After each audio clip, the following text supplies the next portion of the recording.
সাকরাইলে পাথরকাটির জয়চণ্ডী মন্দির প্রচলিত প্রথা ভেঙে এখানে কোনো ব্রাহ্মণ পুরোহিত নন, দেবীর আরাধনা করেন লোধা জনজাতির পুরুষরা।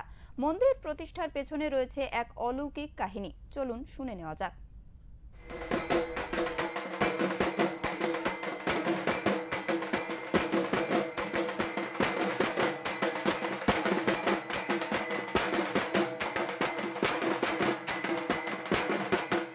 দুর্গাপুজোর বাদ্যি বেজে গেছে। বনেদি বাড়ি ক্লাব কিংবা বারোয়ারি পুজোর সাজসজ্জায় এখন উৎসব মুখর পুরো জেলা।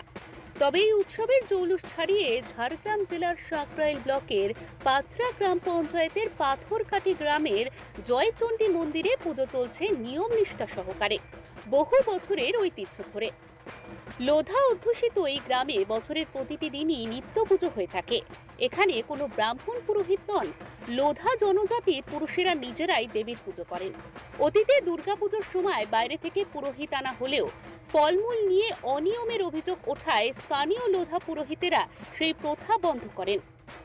এরপর থেকে দুর্গাপুজো সহ নিত্য পুজোর সমস্ত দায়িত্ব লোধা সম্প্রদায় নিজেরাই পালন করছেন।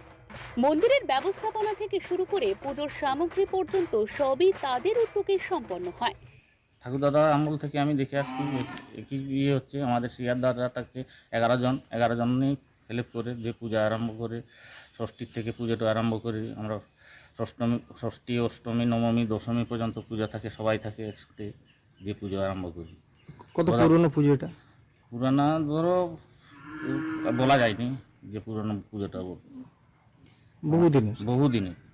আচ্ছা, কিভাবে পুজো আয়োজনটা করেন এই পঞ্চমী থেকে বাকি দিনগুলো?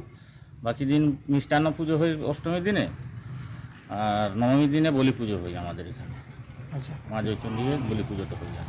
যেখানে বৈশিষ্ট্য বা নতুনত্ব কি রয়েছে? নতুনত্ব বলতে মেলা জমে, এখানে মেলা হয়। বাচ্চাদের খেলনা থাকে, মিষ্টি দোকান থাকে, খাবার দোকান থাকে। আগেকার পুজো আমরা আমাদের দাদু জন্মেরও আগের মনে হয় মন্দির, এটা জানা নেই, বহু যুগের পুজো। আর এটা মূলত এটা আমাদের লোধা সম্প্রদায় মানুষেরা পুজো অর্চনা করে। আর এই পুজোটা সবথেকে বেশি যেটা হয়, মা দুর্গা রূপে মা জয়চণ্ডী যখন পুজো হয়, সে নবমী, দশমী, সপ্তমী, অষ্টমী, নবমী, দশমী পুজো হয়। আর মকর সংক্রান্তির সময় বেশি করে পুজো হয়। নবমীর দিন এখানে বলি হয়, মহিষ বলিও হয়। প্রচুর দূর দূরান্ত থেকে লোক আসে, অনেকে মানত থাকে, সেই মানত অনেকেই হয়তো সেই মানত দিতে আসে এবং কাজও হয়। সেই জন্য অনেক অন্যান্য রাজ্য থেকেও এখানে বহু লোক এখানে আসে। পুজোর দিন মেলা বসে? হ্যাঁ, বিশাল মেলা বসে, প্রচুর লোক জমায়েত হয় অন্যান্য রাজ্য। মন্দির প্রতিষ্ঠার পেছনে রয়েছে এক অলৌকিক কাহিনী। বহু বছর আগে রাম লোধা নামে এক গ্রামবাসী শিকার না পেয়ে বিপর্যস্ত হয়ে পড়েছিলেন। কয়েকদিনের অনাহারের পর দেবী স্বপ্নাদেশ দেন, জঙ্গলি ধুনো, ফলমূল ও চিটাগুড়ের লাড্ডু নিবেদন করলে তিনি সন্তুষ্ট হবেন। সেই নির্দেশ মেনে পুজো শুরু করলে ধীরে ধীরে তাদের শিকার পাওয়া শুরু হয়। এরপর থেকেই জয়চণ্ডী দেবীর পুজো নিয়মিত হয়ে চলেছে। দুর্গাপুজোর সময় এখানে বড় মাপের মেলা বসে।